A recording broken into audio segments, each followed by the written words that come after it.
todos y a todas, bienvenidos al Círculo de Bellas Artes. Mi nombre es Valerio Rocco, soy el director de esta casa, de esta institución, que además es Casa Europa y está, por lo tanto, especialmente comprometida con la internacionalización europea y, como diré ahora, también cada vez más con el mundo del I+D+I. Es un placer para el Círculo de Bellas Artes participar en la Noche de los Investigadores, por nuestro compromiso con la difusión, la divulgación, la transferencia del conocimiento de las humanidades y de las ciencias, y muy especialmente albergar este acto destinado a dar voz a receptores, destinatarios, galardonados de acciones Marie Curie, que seguramente son los contratos, las acciones de investigación más prestigiosas, no solo de Europa, sino, me atrevo a decir, de todo el mundo. Es realmente un privilegio poder contar con vosotros aquí. Yo tengo un pasado, todos lo tenemos. En mi caso, un pasado como vicedecano de investigación en la Universidad Autónoma de Madrid. Sé lo que cuesta conseguir uno de estos contratos y, por lo tanto, lo primero que quiero hacer es daros a todos la enhorabuena por este enorme logro. Como digo, el Círculo de Bellas Artes, una institución de larga tradición en el panorama cultural de nuestro país, con 140 años de historia a sus espaldas, está cada vez más enfocado hacia la estrategia I+D+I, o como nosotros queremos llamarla, la estrategia I+D+C. La innovación, la transferencia del conocimiento, es el pilar sobre el que se asienta cada vez más no solo los programas nacionales de investigación, sino también los programas europeos, los programas como Horizon Europe, el próximo programa marco que comenzará el año que viene. El foco está puesto en la innovación, en la transferencia de conocimiento. Y así como en disciplinas científicas, tecnológicas, incluso en las ciencias sociales, está claro, bastante claro, lo que es la transferencia del conocimiento, lo que es la innovación, en artes y humanidades este paradigma no está tan claro. Los investigadores no saben si transfieren o no, no sabemos cómo evaluar esta transferencia, no sabemos cómo detectar el impacto social y económico de esta innovación. Y la propuesta que nosotros hacemos desde el Círculo de Bellas Artes, con una serie de actuaciones bastante complejas y ambiciosas, la estrategia, como digo, que subyace a nuestro planteamiento es que la I del I+D+I, la innovación en artes y humanidades, se declina en una serie de nociones que empiezan por la letra C. Es la cultura, es la creatividad, es el compromiso social, es el concepto, es la crítica y, ¿por qué no?, también es la ciencia entendida como divulgación científica, una de las misiones fundamentales de esta institución que tengo el privilegio de dirigir. Por lo tanto, quiero decir, no solo a la agencia Madrid+D, a la que agradezco muchísimo que haya elegido el Círculo para este acto, sino también a cada uno de vosotros, brillantes investigadores en cada una de vuestras disciplinas, que contéis con el Círculo de Bellas Artes como espacio de difusión, de ampliación, de conexión con la sociedad de vuestras investigaciones, porque esa, al fin y al cabo, es nuestra misión y estamos muy orgullosos de poder realizarla. Así que gracias por estar aquí y esperamos, en muchos casos, aunque algunos de vosotros ya sois conocidos y hasta amigos, esperamos que este sea el comienzo de una colaboración y de una amistad, como digo, con vosotros, que sois ahora mismo la élite de la investigación española. Y sin más, agradeciendo también la presencia de todo el público y de todos aquellos que nos ven por streaming, cedo la palabra a Federico Morán, que es el director de la agencia Madrid+D. Creo que me han dado otro. Con esto de las medidas anti-COVID, aquí cada uno con su micro. Bueno, muchísimas gracias por la presentación, director, y muchísimas gracias por albergarnos en esta sede. Gracias a todos también por acompañarnos en esta 11ª Noche Europea de los Investigadores de Madrid, que, como todos vemos, pues se están celebrando bajo unas circunstancias un poco especiales. El año pasado Bueno, la Noche de los Investigadores, sabéis que es un proyecto de la Unión Europea, se celebra simultáneamente en muchas capitales europeas y gracias a nuestra colaboración, pues con un enlace también en Latinoamérica. Por ejemplo, esta noche también se celebra en Argentina, aunque Buenos Aires anda un poco revolucionado estos días, pero bueno, mi pésame a todos los argentinos que nos estén escuchando. Y desde luego, y en otros países también, en Chile y en otros, donde gracias a la Organización de Estados Iberoamericanos pues tenemos este enlace, es decir, que es más que europeo, es casi internacional, transeuropeo. El año pasado, cuando celebramos la Noche de los Investigadores, fue en septiembre, generalmente siempre es la última semana de septiembre, y cuando terminamos, bueno, la Gran Vía había una manifa incluso, o sea, bueno, yo qué sé, estaba aquello que la calle Fuencarral no se podía ni andar en fin, hemos cambiado, en fin, la pandemia nos ha obligado a hacer la Noche de los Investigadores en este formato, un formato un poquito más separado, más distantes, pero esperemos que no perdamos calidez en lo que queremos hacer.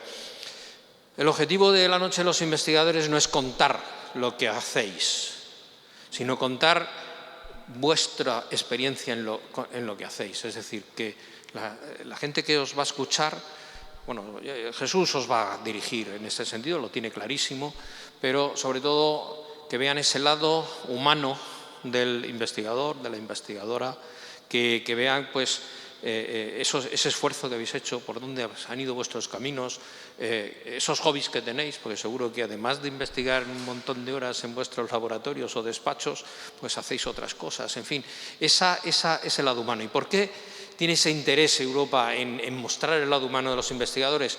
Precisamente para potenciar, para hacer más atractiva la vida y la dedicación a la investigación por parte de la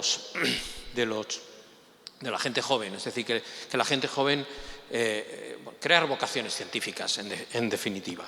En fin, yo creo que poco más tengo que decir, simplemente, bueno, ahora Jesús Rojo hará la presentación, os irá presentando uno a uno, agradecer desde luego también a través de las acciones Marie Curie, que es la que está detrás de esta creación de la Noche de los Investigadores y de la que de alguna forma vosotros sois beneficiarios.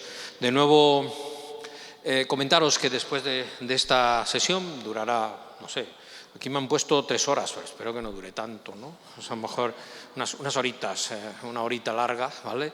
Y después de esto, pues tendremos otra actividad también programada que tenéis ahí en la guía, que es unos monólogos científicos por Big Bang Ciencia, unos colegas nuestros, investigadores también, que nos amenizarán con sus monólogos científicos con gracia. Es decir, que no solo a nosotros, sino a todos los que nos están viendo desde allí, que espero que haya gente joven, gente que esté ahora pensando si se va a dedicar a la ciencia o no a la ciencia, por lo menos con los monólogos desde luego va a haber una parte muy, muy divertida de lo que se puede hacer con la ciencia.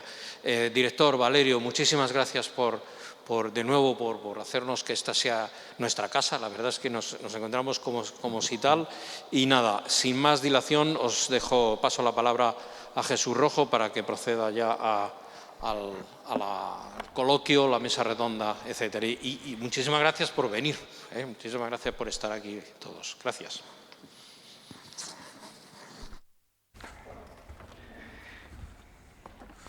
Buenas tardes a todos y a todas los que habéis venido a este lugar maravilloso que es el Círculo de Bellas Artes. Gracias a los que estáis conectados desde casa, estamos retransmitiendo desde nuestro canal de YouTube, y gracias sobre todo a nuestros investigadores Marie Curie por darnos un poco de vuestro tiempo y conoceros un poco como investigadores y como personas normales que sois.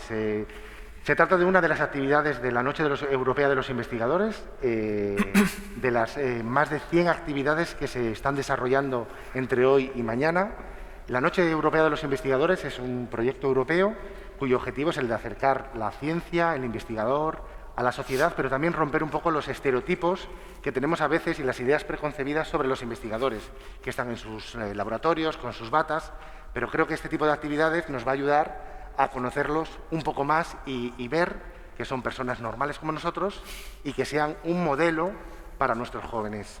Contamos con 8 investigadores que han sido beneficiarios y que son beneficiarios de estos contratos de las acciones Marie Sklodowska-Curie de la Comisión Europea. Hoy contamos con Beatriz Gil Gómez, doctora en Psicología, Daniel Weben, doctor en Literatura, Damien Torret, doctor en Ciencia e Ingeniería de Materiales, José Lisandro Aguilar, doctor en Ciencias de la Computación, Pedro Zorrilla, doctor en Ecología y Medio Ambiente, Sonia Riba, doctora del Departamento Feminista, Sabino Alexander Armenise, doctor en Ingeniería Química, y Jelko Jovanovic, doctor en Literatura Hispánica. Ahora nos van a presentar brevemente, en 5 minutos, su proyecto de investigación, a qué se dedican, quiénes son, y después pasaremos a hacerles unas preguntas a cada uno de ellos para que nos cuenten un poco sobre ellos y qué opinan de la situación que hay en la ciencia, la tecnología, los contratos de investigación y lo que conlleva el tener un contrato Marie Curie, en este caso en España. Comenzamos con Beatriz. Bueno, pues lo primero de todo agradeceros esta invitación. Creo que habéis sido muy valientes al organizar esto y creo que es de agradecer, con lo cual mi sincero agradecimiento. Bueno, yo decidí pedir las acciones Marie Curie al principio con muy poca esperanza de que me concedieran una, pero al final surgió. Y además con ya mi carrera un poquito avanzada. Fue un momento en el que necesitaba dar un giro y bueno, pues quería realmente avanzar porque veía que me estaba estancando un poco y decidí solicitar esta ayuda en la Universidad de Cambridge. Pedí una global, no sé si sabéis lo que significa, hay algunas que son solamente en Europa y hay otras que también tienen una fase fuera de Europa. Entonces me fui 2 años a la Universidad de Harvard y allí desarrollé un pequeño videojuego. No es exactamente, es una tarea experimental realmente, porque lo que veis ahí conlleva mucho trabajo. Los muñequitos está hecho para niños. Yo trabajo en psicología cognitiva y estudio los procesos de atención y memoria en niños. Y como siempre, además, los niños son de los pocos a los que se presta atención en esta sociedad, desgraciadamente, pues normalmente las tareas experimentales son súper tediosas para ellos, son sobre todo cuando evalúas atención. Entonces, nuestro objetivo fue desarrollar alguna tarea experimental tipo videojuego que nos permitiera estudiar esas funciones de atención y memoria a través de algo lúdico. Y ahí tenéis un ejemplo de lo que hemos desarrollado. Ahora queremos ver cómo entrenar a los niños en entrenar su atención para que mejoren su atención a través de este videojuego. Y de vuelta de la estancia en Estados Unidos con toda la historia del coronavirus, pues tuve que mover mi beca de Cambridge a la Universidad Complutense, que tengo que decir que estoy también muy a gusto allí, pero bueno, tuve que cambiarla porque mi situación familiar no me permitía hacerlo de otra manera. Yo, aparte de esto, tengo 3 hijos y era muy complicado mover a toda la familia en medio de esta situación, con lo cual la vuelta a casa fue más fácil. Y estamos desarrollando esto en entrenamiento cognitivo, si es que el coronavirus nos permite, porque lo que queremos hacer es ver cómo eso se traduce en la conectividad en el cerebro. Entonces estoy en el Laboratorio de Neurociencia Cognitiva de la Complutense, en colaboración con el Centro de Tecnología Biomédica. Intentaremos, todavía no hemos empezado, pero intentaremos meter a los niños en una resonancia, en una magnetoencefalografía, para ver qué pasa en su cerebro cuando realizan esta tarea tras un entrenamiento cognitivo. Y básicamente eso es todo. Muchas gracias, Beatriz. Continuamos con Daniel. Muy bien. Hola, soy Daniel Weben, soy de Nebraska, Estados Unidos, y estudio literatura para mi doctorado. Específicamente estaba interesada en las redes de electricidad, del telégrafo y de transmisión. Y estudio del siglo XIX y el siglo XX y cómo la infraestructura influye en la cultura, el arte en Estados Unidos para estas épocas. Pero es claro que tenemos sistemas insostenibles en este mundo. Entonces, y más en un día como Black Friday, hoy podemos ver que nuestros sistemas eléctricos y de salud y de transportación y muchos más son insostenibles. Entonces, me ha cambiado como mi carrera de humanidades, más de ciencias sociales, y ahora estoy investigando las comunidades energéticas. Esta es una nueva forma. Anteriormente estaba los cooperativos y de energía en toda Europa, en partes de Estados Unidos, pero ahora en Europa tiene comunidades energéticas y ciudadanos. Y yo estoy investigando cómo estas comunidades pueden usar los métodos de ciencia ciudadana para tener un mejor, más transparente, para estudiar el impacto. Y tenemos como 4 líneas. Where are we here? For the intermediaries, energy citizenship, also to study the benefits and also how we use energy. Entonces, este año en España están cambiando muchas leyes y con este PNIEC, el Plan Nacional y diferentes cosas, están montando un montón de proyectos en esta línea de investigación y para cambiar. Los vecinos pueden poner placas solares para más e-cars y todo Entonces, estoy cambiando países y un poco de humanidades a social science y eso es. Muchas gracias, Daniel. Continuamos con Damien. Hola, me llamo Damien, soy de Francia. Por la parte, un poco mi camino antes de la Marie Curie, estudié en Francia hasta el doctorado en ciencia de materiales y después, durante mis estudios, hice un semestre de Erasmus en el Reino Unido y después un posgrado corto de 1 año en Alemania. Así que me considero realmente un producto de la Unión Europea. Pero después de eso me mudé a Estados Unidos durante un rato, durante más de 6 años. Algunos años en Boston, Massachusetts y otros años en Nuevo México, 2 entornos muy diferentes. Y bueno, después de eso, por razones personales y científicas y porque me daba las ganas, me planteé volver a Europa. Y bueno, lo he hecho con la Marie Curie del panel Reintegration Panel, que es un panel un poco especial que está un poco dirigido a este tipo de perfiles que quieren volver a Europa. Así que con un toque de suerte que siempre está necesario para conseguirla. Ahora estudio ciencia de materiales, metalurgia, materiales, microestructuras de materiales en IMTEA Materiales en Getafe, aquí en el sur de Madrid. Y bueno, por la parte científica, lo que estudio yo es cómo evolucionan microestructuras en metales. Resulta que en cada metal, cada pieza de metal, si lo miramos con un microscopio, dentro no es solo una fase son microestructuras muy complejas. Hay muchas cosas bastante complejas y lo que estudio yo es cómo se forman esas microestructuras, cómo evuelven, cómo controlarlas.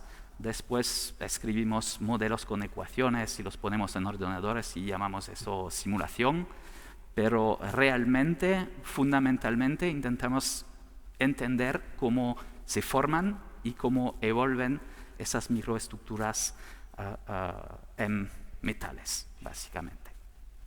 Y bueno, no sé, tengo un pequeño truco de magia que no tiene realmente que ver con mi proyecto de Marie Curie, pero es un poco una ilustración de metalurgia y transformación de fases en metales. Así que no sé si hay una cámara, es bastante pequeño, así que si hay una cámara para un poco ponerme a...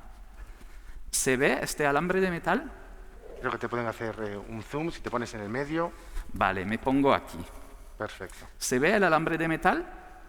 Bueno, con un poquito de imaginación, sí. Vale. Resulta que es un alambre de metal bastante torcido por todas partes, pero no es cualquier metal, es un metal que llamamos de memoria de forma. Así que si utilizo una fuente de calor, lo que la gente normal llama un mechero, que nosotros llamamos una fuente de calor, resulta que se va a poner recto, no sé si se ve Sí, con la sí. cámara, pero bueno. Y eso es un truco de magia, pero realmente es ciencia, es transformación de fase. Lo que está pasando es que los átomos de níquel y de titanio, en este caso, se van a arreglar de manera diferente a temperatura baja y alta. Y lo que hacemos con el mechero, y lo puedo hacer otra vez, una y otra vez, porque está divertido, lo que pasa es que se está transformando los átomos de una manera diferente a alta y baja temperatura, y eso lo podemos hacer. Y eso es, bueno, transformación de fases en metales. Y bueno, eso lo intento poner en mi ordenador, en mis ecuaciones, y explicar lo que está pasando, básicamente. Gracias. Muchas gracias, Damien. Como veis, las acciones Marie Curie financian investigadores de cualquier nacionalidad, de cualquier edad y también de cualquier disciplina. Tenemos una española, tenemos un americano y tenemos un francés. Una española que ha ido a Estados Unidos, un americano que ha venido a España, un francés que se ha ido por todo el mundo y que se ha querido reintegrar otra vez en España. Y ahora tendremos otros casos diferentes también. ¿Veis?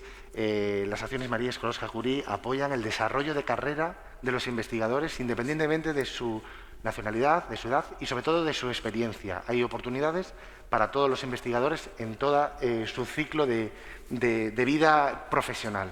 Continuamos con con José Lisandro Aguilar.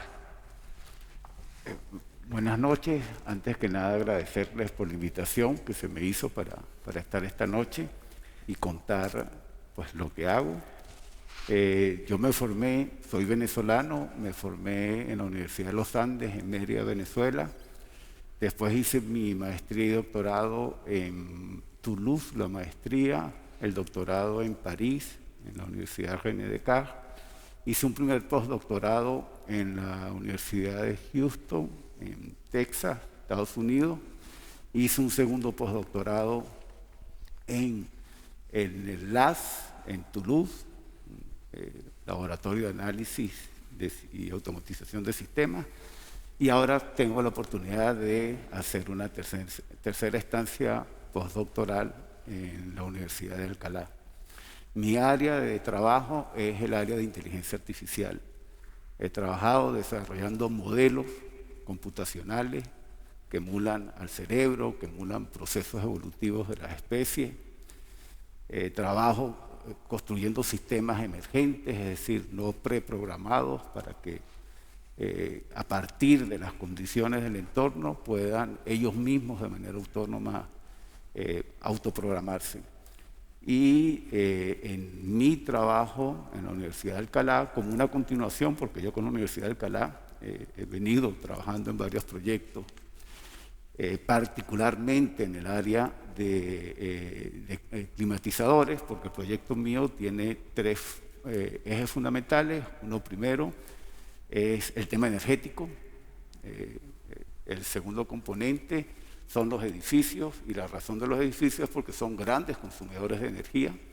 Entonces una ciudad inteligente tiene que hacer que sus edificios tengan un comportamiento eficiente energético. Y tercero, aplicar estas técnicas del área de inteligencia artificial, de aprendizaje automático, machine learning, para permitir que los sistemas sean autónomos en esa gestión energética.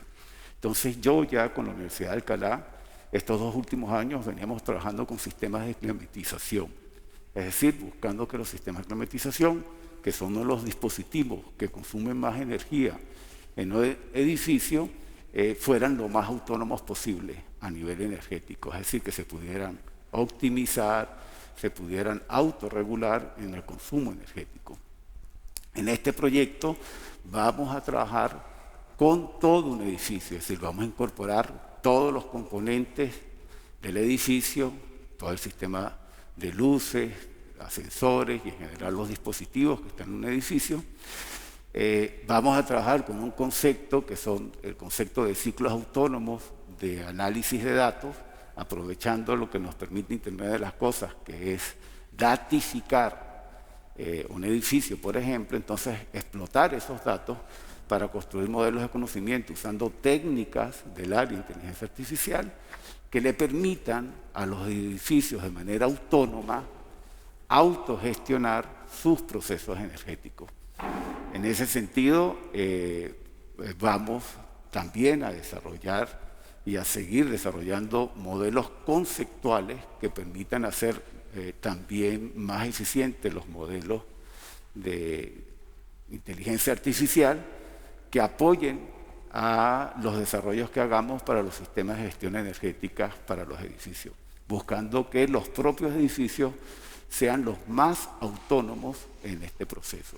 Es decir, que los datos que ellos poseen les sirvan a ellos para poder tomar decisiones. Por ejemplo, en el Teatro Real, o la ópera, que es uno de los ejemplos con los que hemos venido trabajando, en el caso de la ópera, ellos tienen varios sistemas de climatización y la idea es que ya desarrollamos un sistema que permite que el propio teatro decida cuáles de ellos deben funcionar en algún momento dado según el confort que se quiera tener, según la temperatura que hay tanto al exterior como al interior, según las características de los individuos que están presentes, para que de esa manera la ópera funcione de una manera más eficiente energéticamente.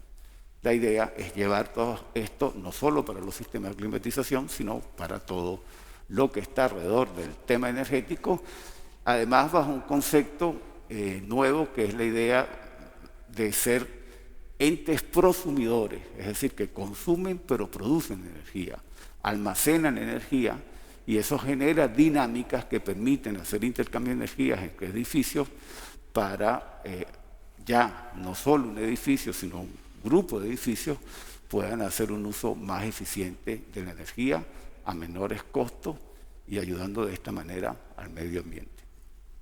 Muchas gracias, José. Continuamos ahora con Pedro Zorrilla. Hola, buenas tardes. Muchas gracias por la invitación y por la oportunidad de compartir el trabajo que hacemos todos los días.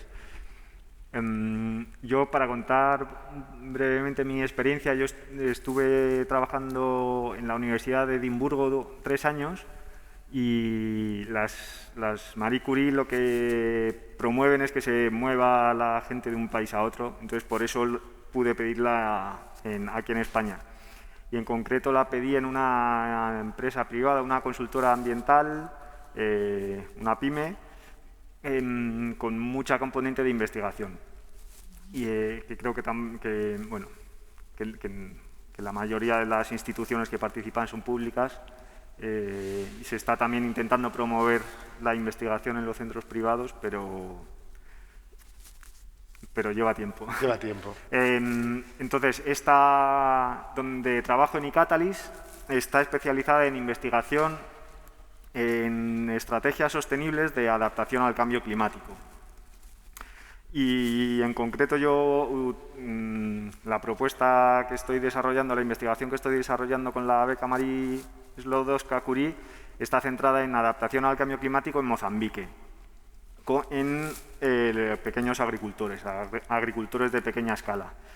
Quería hacer una breve introducción a Mozambique, porque la realidad es muy distinta. Aunque aquí en España también ya sentimos cada vez más los efectos del cambio climático, en algunos países se sienten más todavía las catástrofes naturales asociadas al cambio climático y Mozambique es uno de los países que está más impactado por estas situaciones. Mozambique está en el sureste de África, entre Sudáfrica, o sea, en el sureste de África, está entre Sudáfrica y Tanzania. Tiene una superficie como una vez y media España, aunque tiene casi la mitad de la población. Y está entre los países más pobres del mundo, entre los 10 países más pobres del mundo. Por ejemplo, para comparar la situación un poco, si se pasa a la siguiente, el Producto Interior Bruto de Mozambique es un 1% del de España.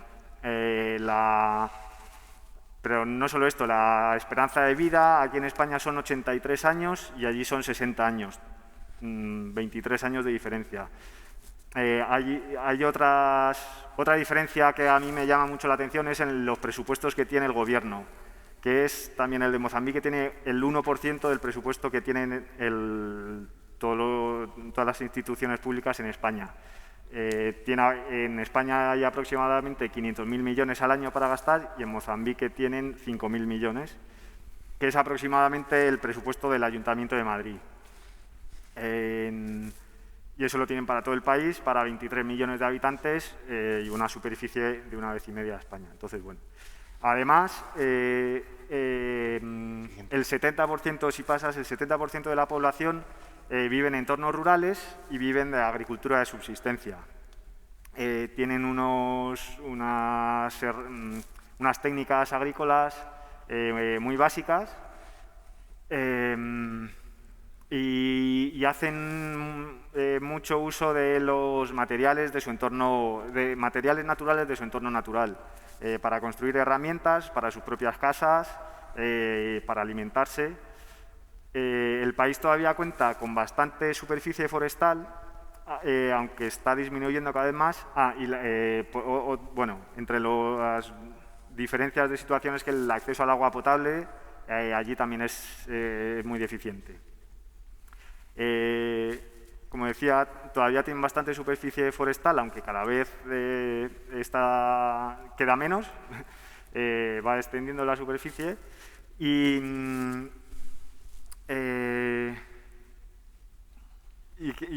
qué quería contar ahí? Sí, que la relación con el cambio climático quería resaltarla. O sea, que en el año pasado Mozambique sufrió 2 ciclones, uno detrás de otro, y además sufre sequías muy intensas. El sur del país en concreto lleva 5 años sufriendo una sequía muy larga que crea situaciones pues bastante dramáticas, desde destruir las tierras de cultivo, destruir casas, la gente se tiene que mover y crea situaciones de falta de alimento. Entonces, esta es un poco la situación de la que partíamos en Ecatalis y pretendíamos estudiar cuáles serían las formas más eficientes para estos agricultores de pequeña escala que se puedan adaptar a estas situaciones. Entonces nos centramos en 2 partes. Por una parte, en estudiar cómo son las familias más vulnerables. Para eso utilizamos datos de un proyecto anterior que teníamos con encuestas y datos de imágenes de satélite, imágenes tomadas en campo, para ver cuáles son las familias más vulnerables a estos impactos y, por ejemplo, que les crean situaciones en las que les falta comida, que se quedan ya sin comida y qué tienen que hacer en esas situaciones. También queríamos estudiar el papel del bosque.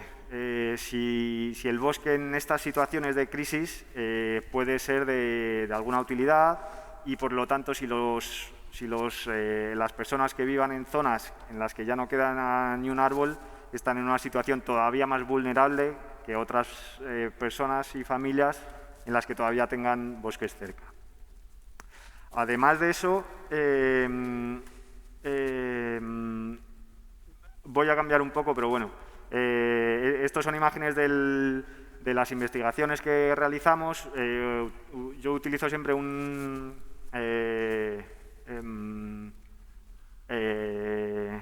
una aproximación de sostenibilidad holística en la que contemplo tanto aspectos sociales como ambientales y utilizamos diferentes metodologías de investigación.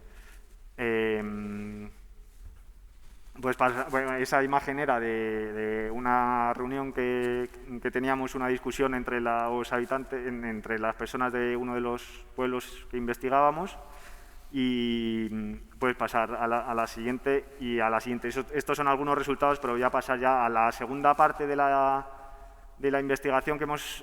Lo que nos parecía más interesante era no investigar cuáles son las... si pasas a la siguiente también, cuáles son las... pues me he pasado, bueno. Es que desde aquí no llego a ver bien las diapositivas. Nos parecía más interesante, más que proponerles soluciones o ver cuáles son las que ellos usan para adaptarse al cambio climático, era ver cómo ellos se enteran de qué soluciones pueden utilizar, cuáles son las formas de enterarse, de intercambiar información.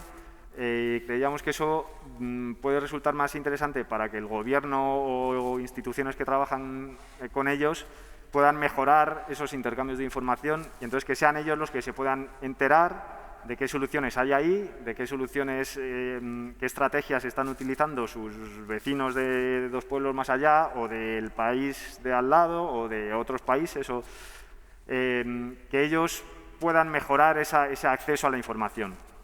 Entonces, bueno, para eso hemos tomado datos nuevos de campo este año mediante entrevistas, encuestas y reuniones, y bueno, y hemos llegado a resultados bastante interesantes de diferencias de género, de distintos territorios, de distintas percepciones de lo que piensan los agricultores y lo que piensan las instituciones que trabajan con ellos, etcétera.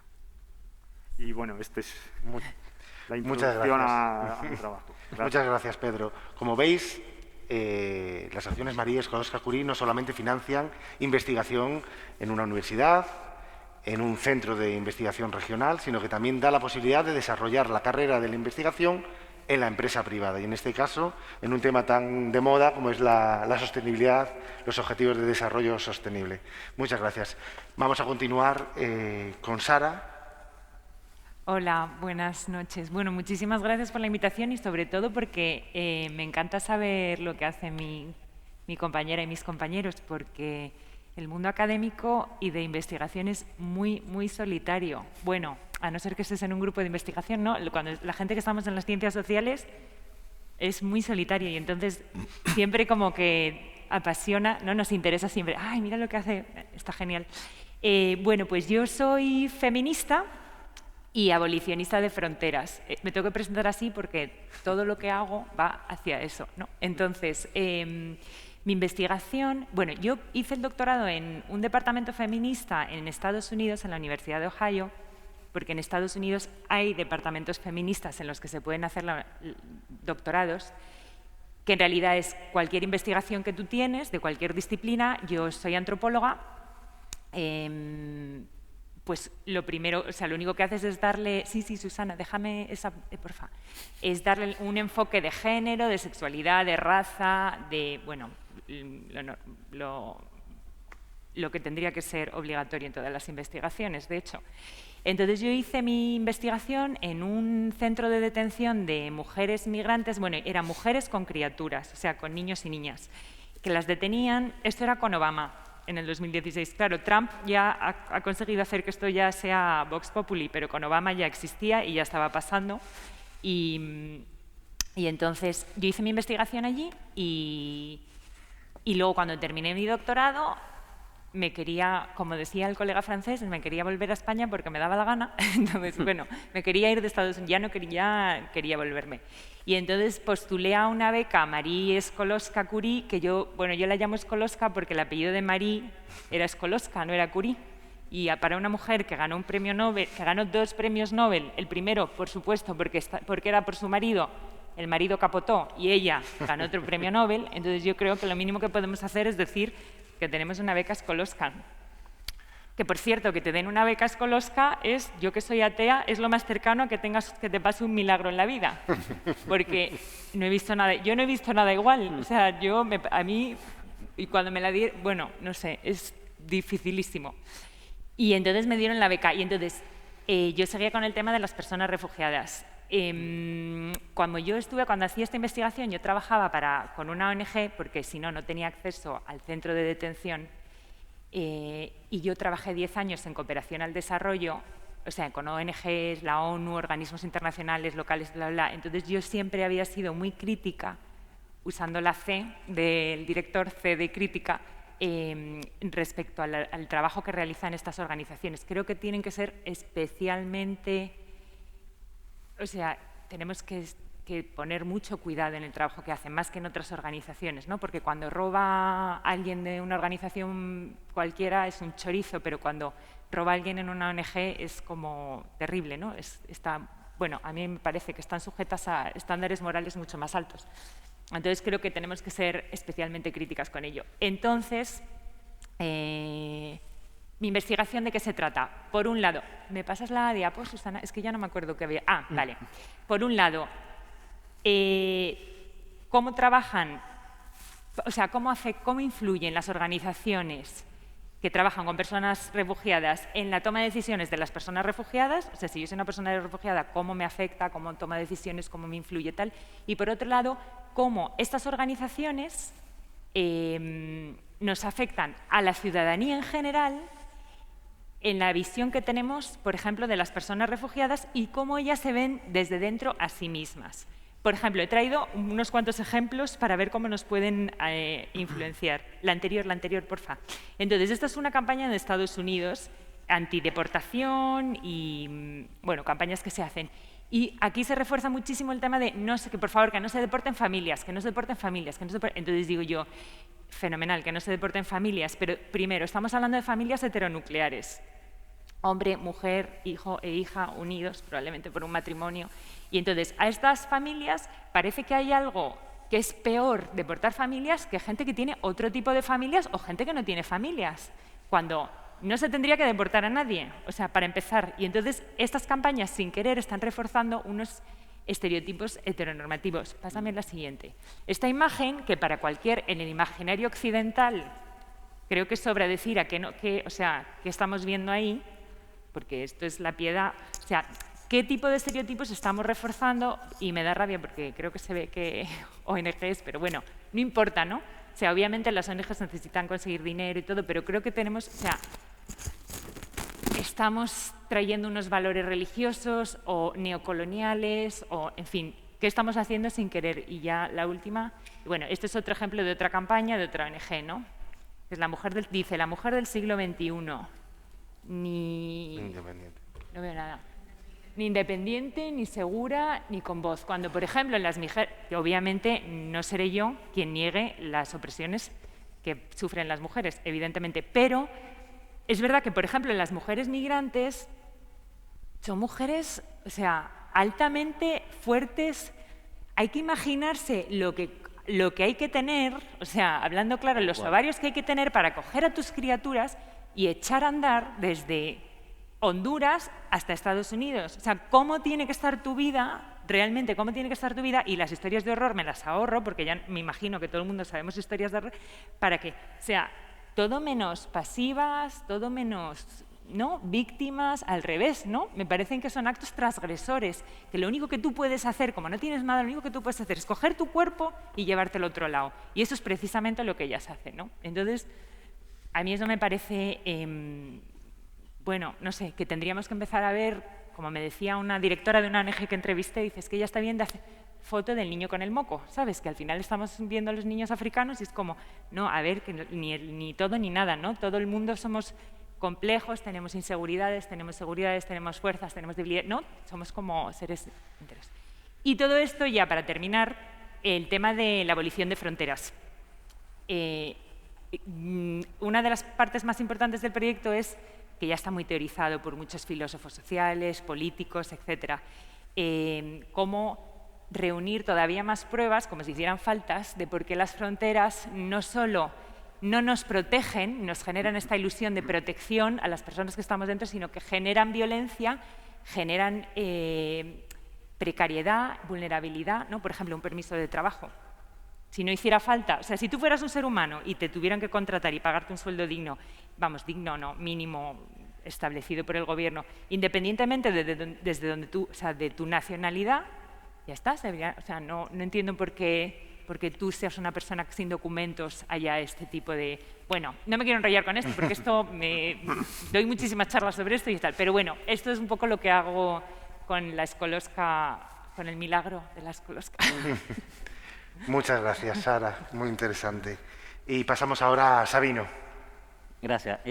Luego de escuchar pues, parte de todos los proyectos que llevan mis compañeros, sin duda te das cuenta de que estás en el lugar preciso, no solamente por el ambiente que te permite desarrollar la carrera científica, sino por esa atmósfera que creo que es necesaria para todos los científicos, esa pasión que nos caracteriza, que hablabas con esa pasión.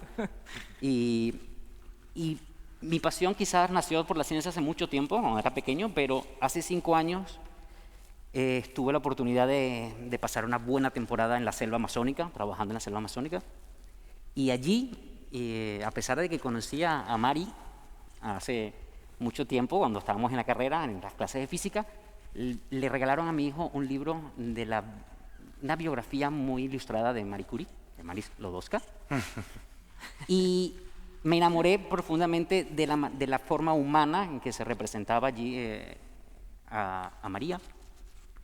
Y eso me despertó como otra vez el gusanillo de cuando estaba haciendo el doctorado en Zaragoza, de buscar nuevamente estas oportunidades de desarrollo de carrera, que sí son extremadamente complicadas de obtener.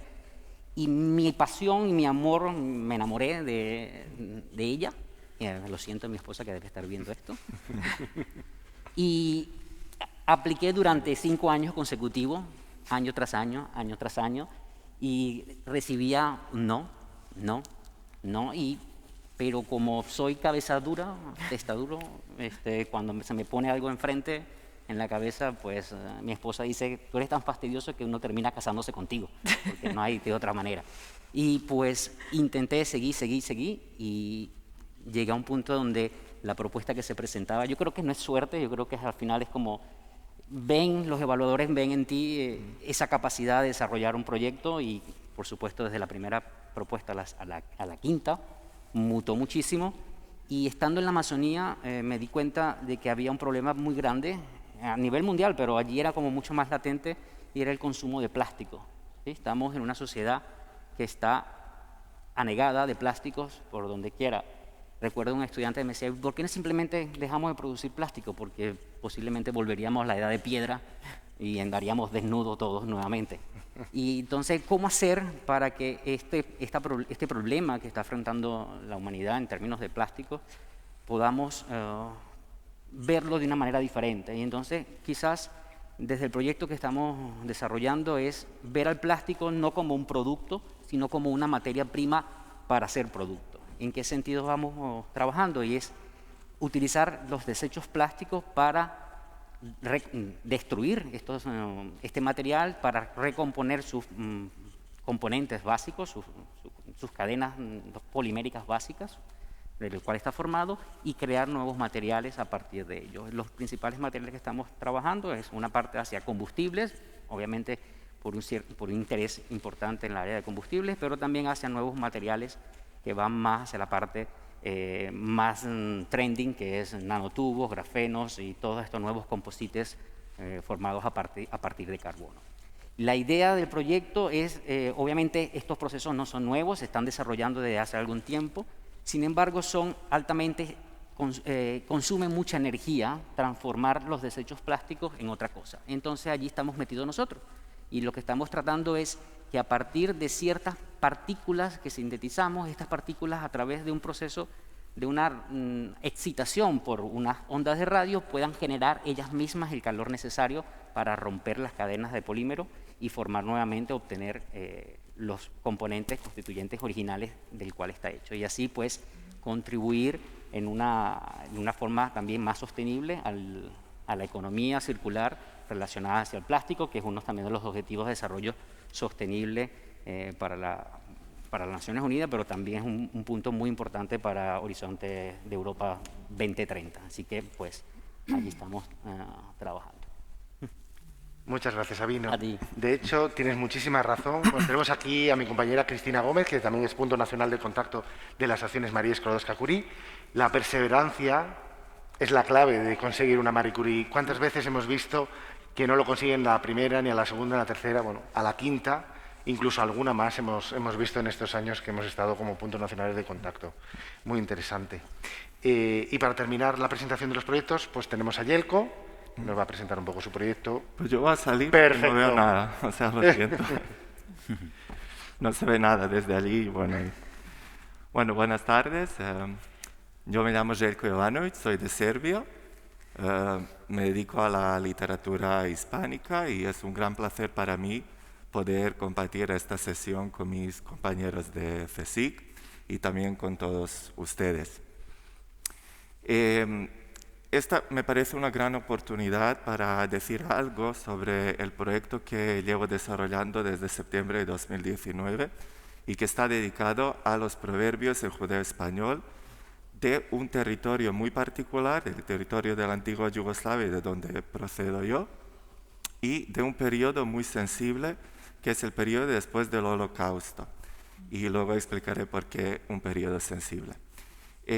Mis líneas de investigación giran en torno a la literatura sefardí en judeo-español, con especial atención a la literatura oral y sobre todo al papel de las mujeres. Como sabéis muy bien, los sefardíes son los descendientes de los judíos expulsados de la península ibérica en 1492 y luego también con la conversión forzosa de los judíos de Portugal en 1496. Se instalaron en distintas partes de Europa y África, pero sobre todo los sefardíes de Portugal se fueron a la Europa occidental, a Francia, a Inglaterra, a los Países Bajos. Luego una parte se instaló en Marruecos, pero la mayoría de ellos se fueron al antiguo Imperio Otomano, que está señalado aquí con el color amarillo y como podéis ver, abarcaba un territorio muy amplio, pero sobre todo se asentaron en los Balcanes y Turquía, lo que es Turquía hoy día.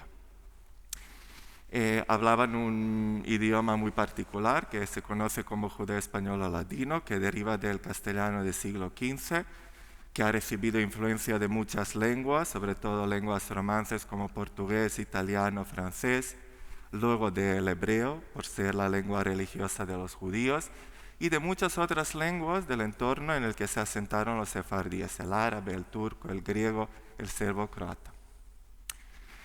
El estado actual del patrimonio cultural sefardí es preocupante debido a varias razones socioculturales y sobre todo tras la ruptura de transmisión de judeo-español causada por el Holocausto. La UNESCO en 2002 declaró ladino una lengua seriamente en peligro de extinción. Esta definición se puede ampliar a todo el patrimonio cultural ladino que realmente hoy día está en una fase moribunda más o menos. Por eso, el proyecto que estoy desarrollando yo y otros compañeros míos tiene una importancia adicional que no solo intenta salvar un patrimonio en peligro, sino también de alguna manera revitalizarlo. Y esta sesión también es una muestra de este tipo de acciones que estamos intentando llevar a cabo. Mi proyecto consta de edición de 7 manuscritos, bueno, es un error en la diapositiva, de 7 manuscritos de proverbios, un corpus que cuenta en torno de 3.000 proverbios. 3 de estos manuscritos fueron recopilados por hombres, 3 por mujeres y 1 es anónimo.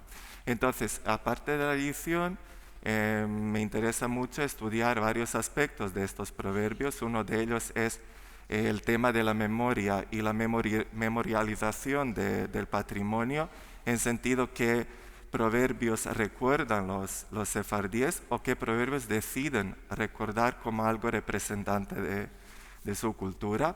Luego, me interesan nexos que existen entre este material y la cultura ibérica para ver los orígenes de este material. Y últimamente me interesa sobre todo analizar este material desde el punto de vista de género. ¿Qué proverbios se recuerdan las mujeres y qué proverbios se recuerdan los hombres y por qué? Y para terminar voy a citar 2 proverbios, por ejemplo, que figuran en todas las colecciones recopiladas por hombres, pero en ninguna de las mujeres, porque tienen una connotación claramente machista y misógina. Uno dice, abaixa escalón y toma mujer, sube escalón y toma javer. Que quiere decir que cuando un hombre se casa debería elegir una mujer menos inteligente que él, pero cuando elige a un socio conviene que elija uno más inteligente porque le puede beneficiar. Y el otro proverbio es, la mujer sabia fragua la casa y la loca la diroca, que de alguna manera indica que todo el peso del fracaso de una casa o el éxito recae sobre la mujer. Pues nada, esto en breve es la representación del proyecto y os voy a agradecer en judeo-español. Merci mucho. Muchas gracias, Jelko. Muchas gracias a todos. Y ahora vamos a lanzaros unas cuestiones y quien consideréis entre vosotros que queréis contestarlas, sois libres para contestar. Como sabéis, estamos en una situación complicada, estamos viviendo la COVID y la COVID nos ha modificado nuestra vida, cómo nos relacionamos, cómo trabajamos, cómo vivimos y bueno, nos gustaría saber cómo ha influenciado la COVID en vuestra investigación, en vuestro proyecto de investigación en estos meses de parón. ¿Qué os ha ocurrido con vuestro proyecto? ¿Ha habido retrasos? Bueno, de todo un poco, como cuando queráis. Bueno, yo originalmente iba a comenzar mucho antes. Se había previsto comenzar en el primer cuatrimestre de este año y evidentemente por el tema de COVID terminamos comenzando en el último trimestre del 2020. En el área nuestra es muy importante interactuar con otros actores por el tema de trabajar con datos, trabajar con expertos de otras disciplinas para valorar ciertas teorías que uno vaya desarrollando. Bueno, todo eso lo hemos tenido que hacer virtualmente. Hay grandes repositorios de datos que le permiten a uno poder trabajar con simulaciones, pero prácticamente todo lo que hemos venido haciendo, que normalmente siempre uno acostumbra a interactuar indistintamente que trabaja uno mucho virtualmente, pues siempre también la interacción humana pasa a ser un factor fundamental, pero en este momento pues eso está completamente descartado. Entonces, esos hábitos que lo teníamos de trabajar virtualmente, pero no tan seguido para darle este aspecto más humano, pues ha tenido que cambiar a raíz del COVID y ciertamente que ha retrasado los inicios, por lo menos en el caso mío, del trabajo científico. Gracias. A mí en diferentes cosas. Tenía previsto ir a varios congresos que se han ido suspendiendo, no he podido ir. También tenía pensado ir a Mozambique a llevarle los resultados de la investigación, a compartirla con todos los interesados. Tampoco he podido ir. Y nos faltaba además tomar hacer entrevistas y discusiones de grupo en varias comunidades. Y yo ya no pensaba ir, pero unos socios de allí, de la Universidad de Maputo, sí que querían ir, pero justo iban a ir y empezaron las restricciones totales allí. Con lo cual se tuvo que retrasar varios meses la toma de muestras y retrasar varios meses los análisis. Bueno, y entonces quería aprovechar también para resaltar la diferencia de impacto allí y aquí, en Mozambique y en España, la diferencia de medios que tenemos para detectarlo. Allí me decían que no se sabe muy bien si la gente, hay una incidencia muy alta de SIDA allí, entonces pues que no saben si la gente enferma y pues no saben si es de malaria, de SIDA, del COVID-19 o de qué. Por supuesto no hacen PCR, bueno. Y después de forma personal pues también me afectó. Dejé de ir a la oficina a trabajar, empecé a trabajar desde casa con la familia, con los niños y todo por medio, que también, sobre todo en los meses esos de encierro, complicaba bastante el trabajo. Beatriz. Sí, bueno, yo es que no estaría aquí si no fuera por esto, Sí. porque mi acción empezó en Cambridge y debía haber terminado allí. Entonces, en el momento en que nos vimos que teníamos que volver, que además nos habían cancelado el vuelo, tuvimos que ampliar el visado porque no sabíamos si nos quedábamos, si nos íbamos, era una incertidumbre total. Es cierto que las acciones Marie Slobodska Curie nos dieron bastante facilidad a la hora de hacer este cambio. Pero bueno, es que no estaría aquí. Y luego en términos de investigación, es que yo creo que cualquiera que tenga que trabajar, como es mi caso, con personas, en este caso con niños encima, pues es que a mí probablemente la última parte de mi ayuda, de hecho se me ha quedado una investigación a medias, que no sé cómo terminar a día de hoy, porque tengo que volver a empezar a recoger datos online o ver cómo consigo esa muestra que me queda por recoger, y luego este último estudio que tengo que meter a los niños en una máquina de magneto, yo creo que va a ser prácticamente imposible. Entonces, bueno, pues nos reinventamos, intentas avanzar, sacar artículos lo más que puedas, trabajar desde casa, pero es cierto que ha cambiado a mí personalmente absolutamente todo, más los niños, más, en fin, ¿no? Pero sí, en términos de investigación completamente. Muchas gracias. Sabino, no sé si a ti también te... Sí, yo en mi caso, yo llegué justo 2 días antes de que se cerraran las fronteras y fue un caos, porque pues vienes, ya tienes planeado todo, dónde vas a vivir, ya tienes hecho las citas para ver dónde te vas a mudar, etcétera, y llegas puntualmente a casas de familia, pero puntualmente.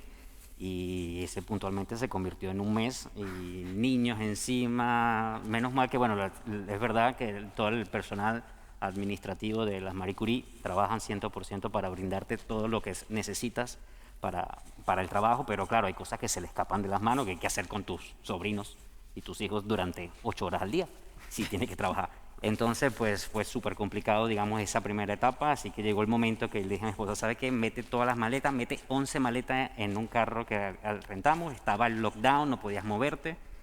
Vamos, la primera casa que encuentres en internet y que estén dispuestos a mostrártela, nos vamos. Y así montamos todos, 11 maletas, 2 niños, vámonos y a ver qué pasa. Y pues afortunadamente salió bien.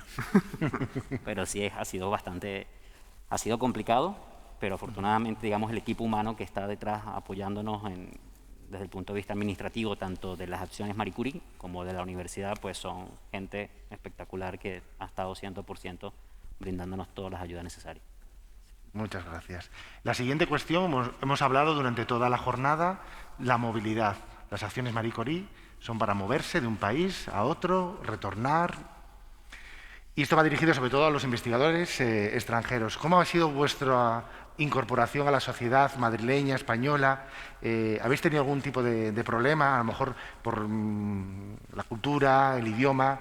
Ahí esto os lo dejo para los 4 que sois, los 5 que sois extranjeros. Si queréis contarnos vuestra experiencia. Bueno, para mí, claro, el idioma. Lo más del resto, creo. Pero no, es que para estar aquí también, con el COVID, las cosas de cambio climático no han parado. Sigue. Y este es muy grave, pero también, desde mi punto de vista, aquí en Europa están haciendo cosas como el Green Deal, como el Recovery, para estar más justa los sistemas de electricidad, de energía.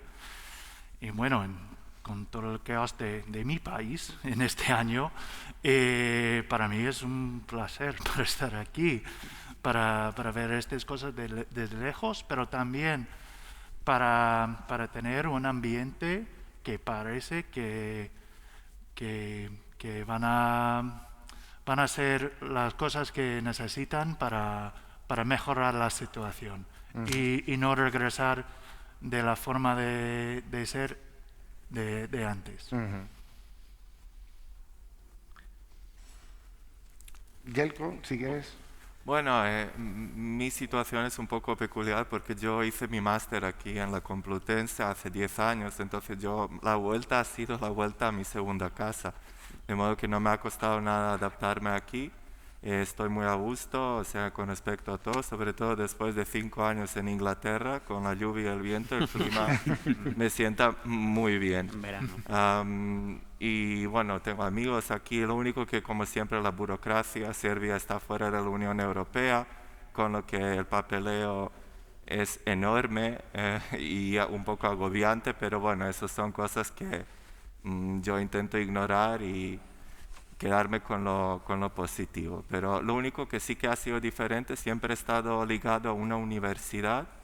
Trabajé en la Universidad de Londres y en la Universidad de Cambridge y ahora estoy en el CSIC, que es un centro de investigación, que es algo diferente en comparación con el sistema universitario. En este sentido, ha habido una transición de la universidad a un centro de investigación, pero tampoco ha sido un obstáculo importante para el trabajo. Gracias. Bueno, sí, por mi parte ha sido muy fácil porque, bueno, soy francés. No hay diferencia mayor entre Francia y España o Italia. Mira, considero tener una suerte tremenda de crecer en una generación en Europa donde no conocimos fronteras. Nunca he conocido fronteras en la Unión Europea. Y para mí, ir a Reino Unido o Alemania o lo que sea en Europa, me siento en casa. Aquí, en España, estoy casi como en Francia. La única cosa que cambia es que tengo la suerte de poder aprender un nuevo idioma. Pero básicamente tenemos una suerte tremenda de tener la Unión Europea y eso lo considero como tener suerte. No voy a empezar a hablar de Brexit de lo que sea, pero... Nos comentan que tenemos una pregunta desde el canal de YouTube para Sabino, ¿verdad? Sí, uno de los asistentes que nos están siguiendo en streaming tiene una pregunta, sería para Sabino, dado que la recuperación de esos plásticos para hacer combustibles conlleva un gasto energético, esos combustibles que se recuperan también contaminarían o habría alguna forma o posibilidad de generar combustibles limpios. Pues, vaya. A ver, siempre que tengamos emisiones de dióxido de carbono serán contaminantes. Tendremos un impacto negativo en el medio ambiente. Lo que se está tratando ahora es que el balance completo del proceso sea neto, cero. Y eso realmente es bastante complicado.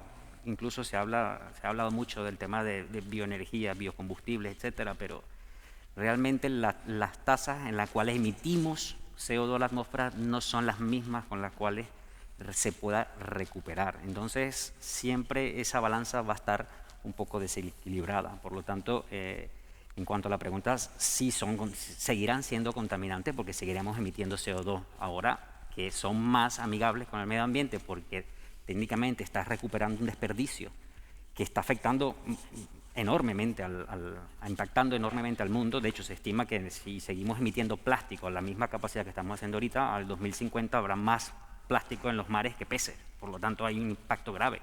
Entonces, si podemos recuperar parte de esa contaminación que está en los océanos y transformarla en combustible, pero no necesariamente, el proyecto va hacia combustible, pero puede ser moléculas, se llaman de bloques de construcción, se llaman building block molecules, que son moléculas que pueden servir para sintetizar no solamente combustible, sino otros tipos de materiales que pueden ser, que tengan un proceso de vida mucho más largo que los actuales combustibles. Pero sí, es un proceso un poco más amplio que simplemente verlo como combustibles y ya, porque si no, siempre estaremos contaminando.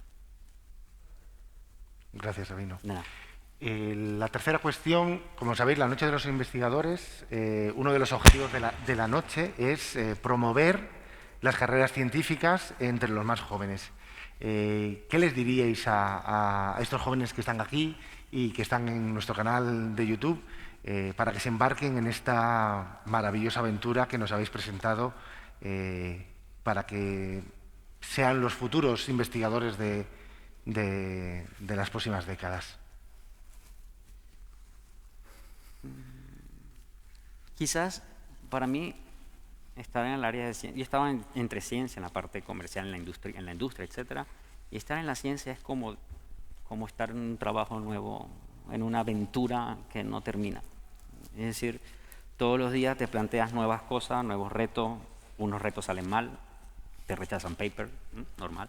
Pero, a ver, es extraordinariamente excitante estar metido en el área de ciencia, en cualquiera de sus vertientes, porque te permite conocer, te permite expandir tu mente, conocer no solamente de tu área, de tu campo, de la ciencia, sino te permite conocer de el resto del mundo, y que es bastante complicado si no estás en el área de la academia, de la ciencia.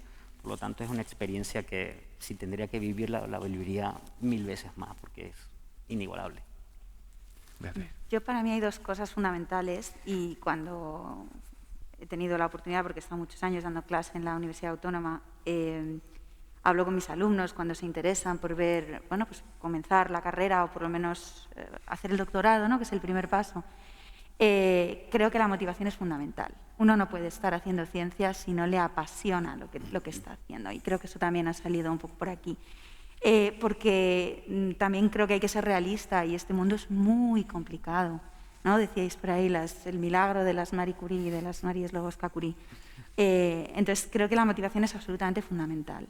Y luego también hay un factor que yo creo que lo he visto en mis compañeros y yo lo he vivido conmigo misma, ¿no? Y lo he dicho además cuando os he contado un poco cosas de mí al principio, que yo no esperaba que me fueran a dar esta acción. De ninguna de las maneras me esperaba que, bueno, pues de 10 veces alguna te tiene que tocar, ¿no? Entonces yo creo que eso también es un factor común, el seguir y seguir. Y te dicen que no 50 veces, pero a la 51 llega el sí.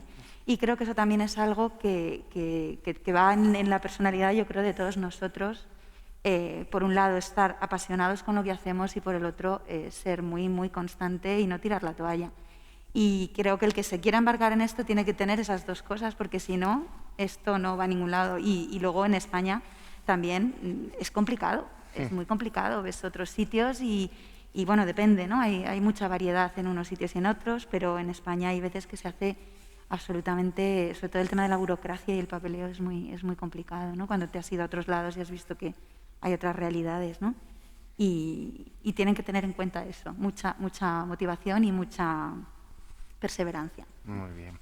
Sara, ¿tú también querías? Sí, y en particular a las chicas y a las mujeres que estén viendo esto, sobre todo en las ciencias sociales menos, porque hay más mujeres, pero yo que soy, la primera carrera que yo hice, yo soy física, hice física teórica, y yo tuve que aguantar unas impertinencias por parte de los catedráticos, porque la mayoría eran hombres, que, o sea, me parece súper importante que, bueno, como lo que ha dicho mi compañera y mi compañero, no cejar en tu empeño, ¿no? Como cualquier cosa que te apasiona en la vida, insistir. A ver, es súper difícil dedicarse a la ciencia, pero yo pienso es más difícil dedicarse al arte, ¿no? O sea, siempre hay algo que está todavía más complicado. Entonces, que no te digan que no puedes, y suscribo lo dicho ya. José, ¿tú también querías? Sí, bueno, primero, no verlo como un trabajo. Yo lo veo como parte de mi vida, como parte, es el complemento de mi familia. Tengo hijas hermosas, mi esposa, y investigar es como parte de ese ecosistema que yo tengo. Como dijeron mis compañeros, mucha pasión, mucha perseverancia, y hay que aprender a aprender y a desaprender. Es decir, en la vida, en la carrera del científico, uno va a conseguirse muchas situaciones donde teorías que se han desarrollado hay que desaprenderlas para plantearse nuevas teoría, es un constante aprendizaje. El que quiera tomar este camino no va a parar de aprender y tiene que estar consciente de que es una necesidad estar montándose en ese montón de conocimiento que permanentemente se está generando. Ahora, lo otro es que parte de esa pasión uno construye amistades, construye vida. Es decir, si yo volvería a nacer, volvería a ser investigador. La red de amigos que tengo investigadores es enorme y son amigos de toda la vida, son hermanos en búsqueda de construir conocimiento para la vida. Yo creo que es una pasión, como lo han dicho ustedes, que nos lleva todo el tiempo. A mí me ha pasado cosas como que, y ya le había pasado, mi papá también ha sido investigador, a mi papá le tocó una vez conmigo que voy caminando y voy pensando en otras cosas y paso al lado de gente conocida, pero como voy pensando en algo que se me está ocurriendo, pues no lo saludo, y no es porque no lo haya visto y no haya querido saludarlo, sino que en esa lógica que vamos viviendo, pues vamos pensando. Y cuando traje el nombre papá fue porque una vez él iba pasando al lado mío y en ese caso yo iba caminando, él iba en el carro y no me vio. Iba conduciendo, pero además pensando en su trabajo de investigación. Así que eso nos pasa, es decir, andamos en una lógica permanente de estamos con nuestros hijos, pero a su vez también estamos con, no sé si alguno de ustedes quizás en algún sueño se les haya ocurrido alguna idea que la han anotado en un ladito. Vivimos permanentemente en una dinámica y una lógica en la cual estamos siempre construyendo conocimiento. Yo también, pensando en la gente que nos puede estar oyendo, también quiero como decirles animarles, que es difícil, pero que aquí estamos, o sea, que hay gente que puede. Entonces, bueno, que yo, en concreto de mi carrera, hay mucha gente que no ha trabajado en nuestro ámbito. Yo estudié ciencias ambientales y yo soy pues, de los que he tenido la suerte de poder trabajar en lo que estudiamos.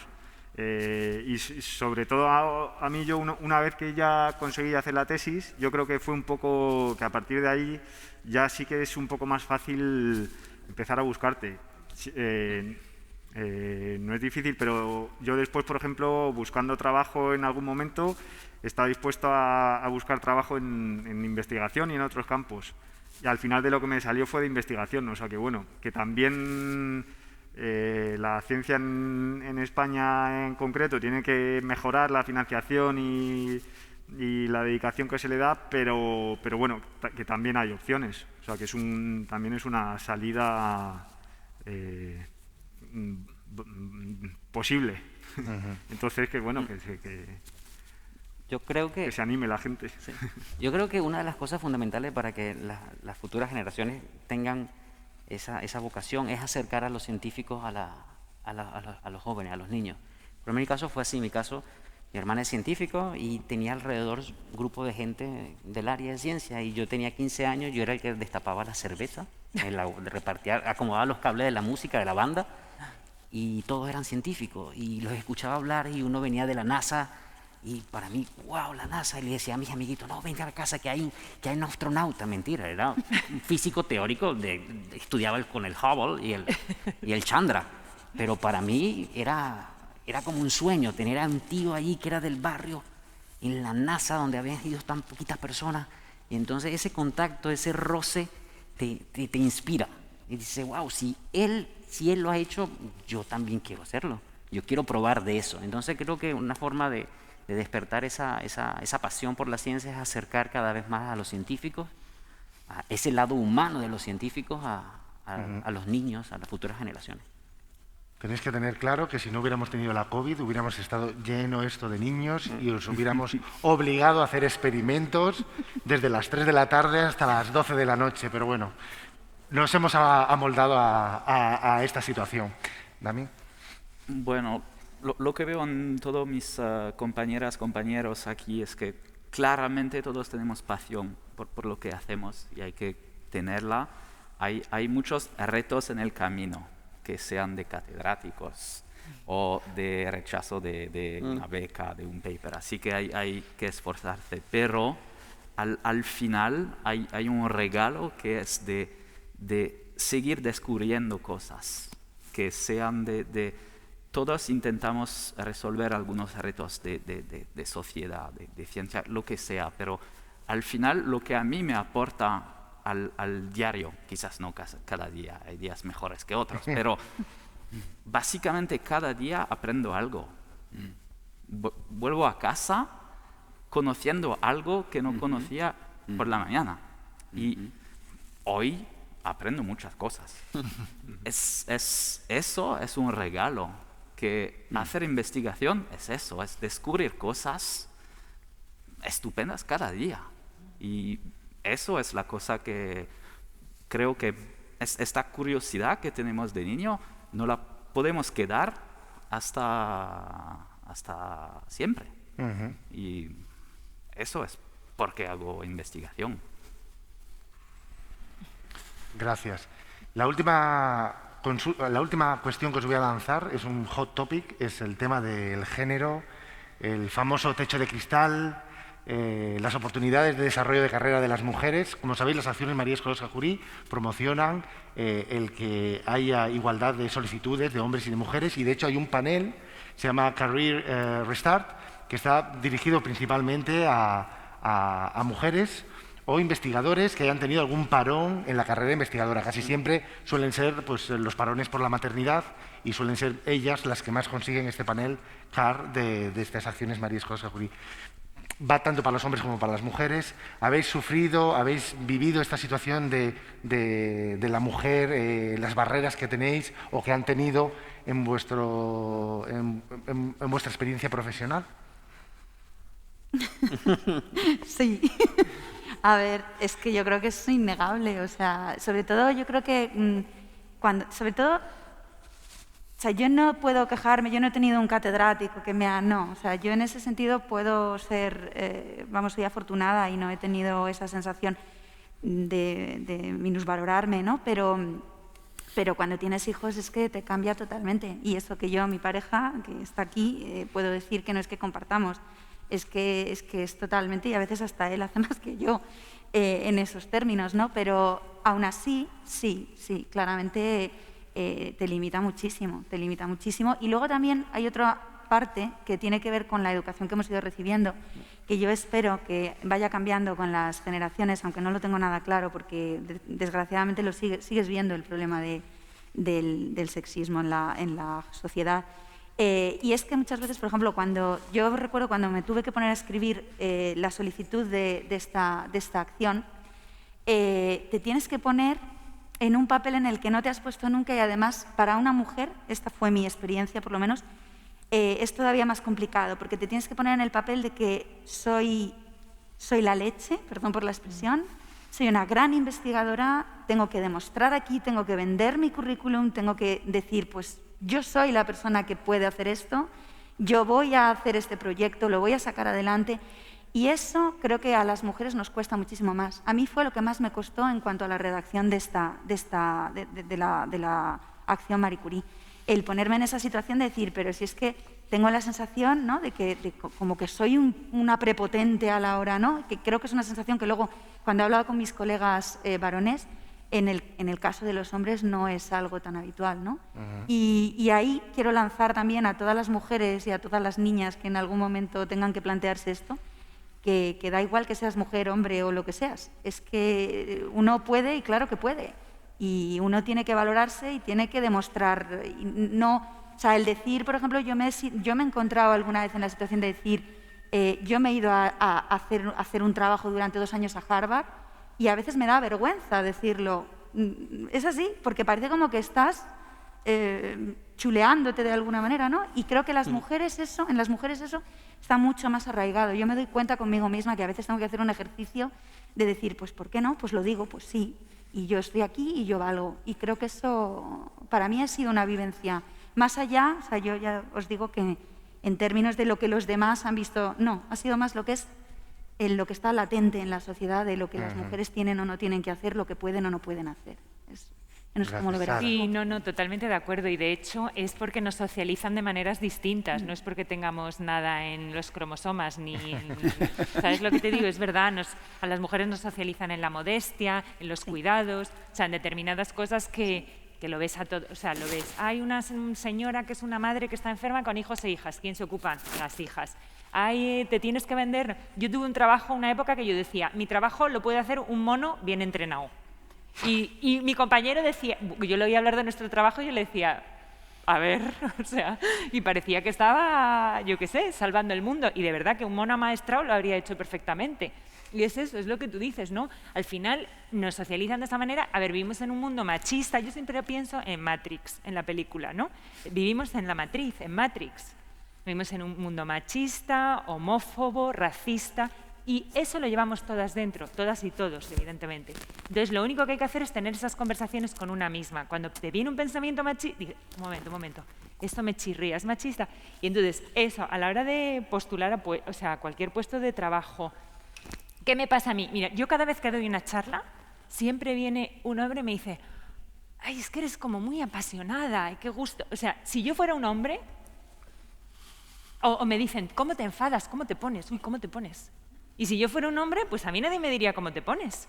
Dirían, este hombre tiene dotes de mando, ¿no? Qué carácter, qué autoridad. Pero como soy una mujer, no te enfades, no te pongas así. Pero que no me pongo de ninguna manera. Es que no puedo ser asertiva y decir lo que pienso. No, ese tipo de cosas, o sea, ya te están, ¿no? Es como, bueno, micromachismos, se están como intentando pulir. No, tienes que hacer esto, no puedes, no sé. Y en el mundo científico, en las ciencias sociales menos, porque hay muchas más mujeres, pero en las ciencias puras, o sea, duras o puras, o como se llamen, hay muchísimo más. Y yo ya no sé los datos. A ver, esto tampoco es que esto sea mi opinión. Te vas a los datos, ¿cuántas mujeres de licenciatura, o bueno, como se llame ahora, o ingeniería de no sé qué, cuántas mujeres hay y tal? ¿Cuántas llegan a desarrollar una carrera? Medicina, por ejemplo, la mayoría de mujeres. Jefes de servicio, digo jefes porque hay poquísimas jefas de servicio. Entonces, a ver, evidentemente es algo del sistema. Claro, yo he oído de todo, no, es que sois más listas y preferís dedicar más tiempo a la familia, unas chorradas. Digo, bueno, a ver, vamos a ver. Habrá gente que sí y habrá gente que no, igual que hombres y mujeres, pero sí, entonces claro que está ahí, está por todas partes. Está por la noche de los investigadores. ¿Por qué se llama la noche de los investigadores y no la noche de la investigación? ¿No? O sea, es que es una tontería, pero es que el lenguaje construye realidad. Si de pequeña tú estás oyendo el médico y la enfermera, el piloto y la azafata, o sea, al final tu realidad se va construyendo de esas cosas. Y tampoco es la opinión de Sara Riba, es que hay evidencia científica para parar un tren al respecto. Pero que da igual, porque ay, qué pesadita la del lenguaje inclusivo. Sí, soy muy pesadita, pero es que esto, y yo no he procreado. Pero si tuviera hijas, estaría subida a un pino. Bueno, ya estoy subida a un pino, me paso el día cabreada. Así que bueno, sí, en la ciencia, pues sí, es complicado. Perfecto, pues muchísimas gracias. Bueno, son las 6:30, hemos clavado la hora y media. Quería daros las gracias por haber participado y haber acercado un poco vuestros perfiles, vuestra ciencia, que vean todos los presentes aquí y en nuestro canal de YouTube que sois personas normales y corrientes, como cualquier otro, que os dedicáis pues, a una cosa llamada la investigación, que a mí me encanta, y bueno, con Cristina pues sufrimos y disfrutamos mucho con vuestros éxitos y también con los fracasos, que hemos visto que hay que dar un paso hacia atrás para poder dar 5 hacia adelante. Y nada, este aplauso para vosotros y muchas gracias.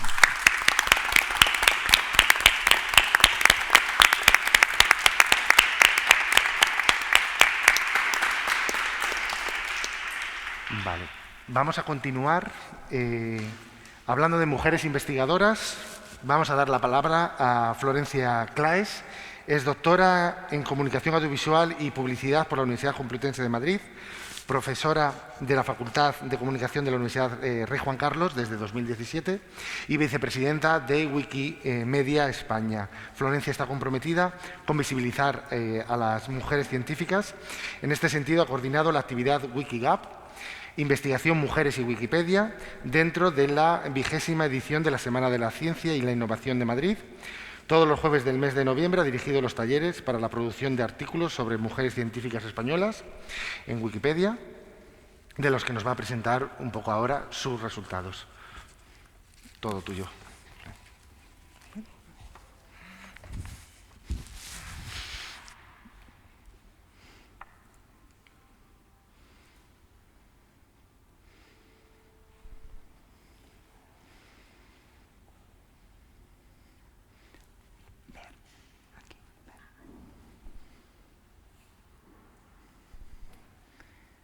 Bien, bueno, muchísimas gracias. Muchísimas gracias al Círculo de Bellas Artes, a Madrid +D, a la Embajada de Suecia y a todos los que están aquí y viéndonos por YouTube.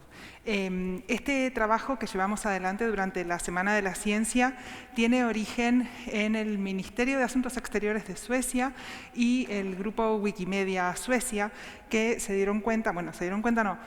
decidieron hacer una acción sobre Wikipedia, porque en Wikipedia tenemos un problema muy grave, que es la brecha de género. En Wikipedia tenemos poco lugar las mujeres.